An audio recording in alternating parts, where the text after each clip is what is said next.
Hi guys, we are now on video 6, chapter 6. This will be our last video. The last thing we discussed was the indifference curve. So I wanted to just remind you a little bit what we were saying. We were saying that the indifference curve shows you that whether you choose quantity A,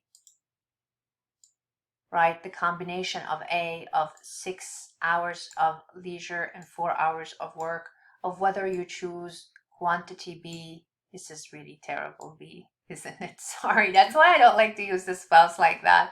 It looks worse. I don't know what it looks like. Which is 3 units of leisure and 7 units of work. It's like you're indifferent, right? It doesn't matter which one it actually is. Okay, we're gonna get rid of all this and then we're gonna go to our next curve. So now we're gonna get to the substitution effect. As you can see, I tried to do some drawing here that was horrible, but we'll get through it. What's the substitution effect? You're trying to effectively substitute one product for the other.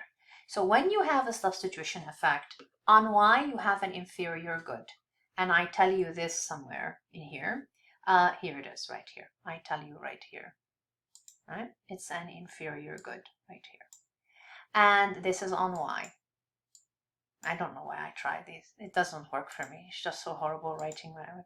And on X down here, what you actually have is a normal good. So the difference between a normal good and an inferior good, really quickly. A normal good, you buy more of it as your income increases, right? That's what you do with a normal good. An inferior good, you buy less of it as your income increases. So basically, we only buy inferior goods because they're cheaper and we really don't want to spend more money. Normal goods, though, we prefer them. We like them for their quality, and when we have more money, we definitely gravitate towards them because now we can afford them. So X is your normal good.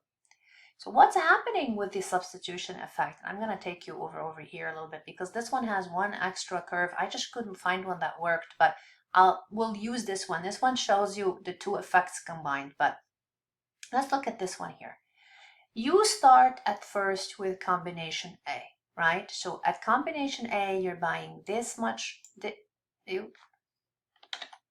You're buying a certain amount of Y and a certain amount of X, but then X goes on sale. Because X goes on sale, you have a pivot here of your budget constraint. So here's the budget constraint. The budget constraint pivots. You still have only one. And because you have only a pivot, is only one curve, therefore there's only one indifference curve here. And it's showing you that now that X is on sale, you prefer to buy more of X, but you sacrifice of Y. You see here how, here I'll use blue. You see here how this is the price, this is the quantity of Y, but it was up here when you were purchasing more Y, you were getting more of Y and less of X, because this is X1 right here. But look at X2, look at where X2 is. X2 is much bigger, and you sacrifice this much of Y to get it. So you're sacrificing the inferior good in order to purchase more of the normal good. This is what you're basically seeing here when it says this is the substitution effect, is that you are effectively substituting X for Y because X is the normal good and X went on sale and you're like, oh, I can afford it. So what's happened here is you had an increase in your real income. Because you have an increase in real income, when a price goes on sale, if you remember back up here, we said once a price drops, the relative price drops, so X becomes cheaper against Y, and then your real income increases, right? So we go over here and we say, that's what happened.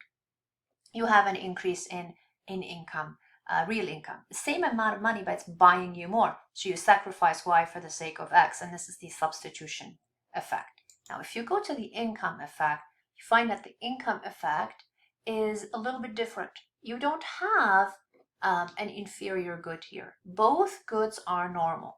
So the income effect is something like this. So first, with the substitution effect, you went from A to C, right? And now with the income effect, we're going to go to B. It's a completely, the curve didn't just pivot, it completely shifted. And because the pivot, see, at first, it's a little bit hard to see because there are too many curves. At first, you had this budget constraint and it pivoted and consequently the consumption went from A to C. But now we're going to B. So here's what's happening. This is like, for instance, your cable bill drops by $80 a month. You don't take that extra $80 and buy more household products with it. You don't really need, let's say, bleach. You don't need $80 worth more of bleach a month. So you might spend $5 more on bleach, and you still have $75 left. So you maybe consume a little bit more streaming. Maybe you get a membership for, Netflix. Now you spent another $18, but you still have more money left, right? So what do you do with that? Maybe you buy a little bit more food. Maybe you sign up for a magazine subscription of some sort. So you're spreading it around. So what's happening is that additional income, because at first, when we did the substitution, let me grab this here a minute. When you did a substitution, you went from consuming this much, A, all the way down to this much, C. So what happened here is you sacrificed at first with the substitution, you sacrificed Y in order to gain more over here of X. This is why this was labeled over here as the substitution effect. However, what's happening now is not that anymore.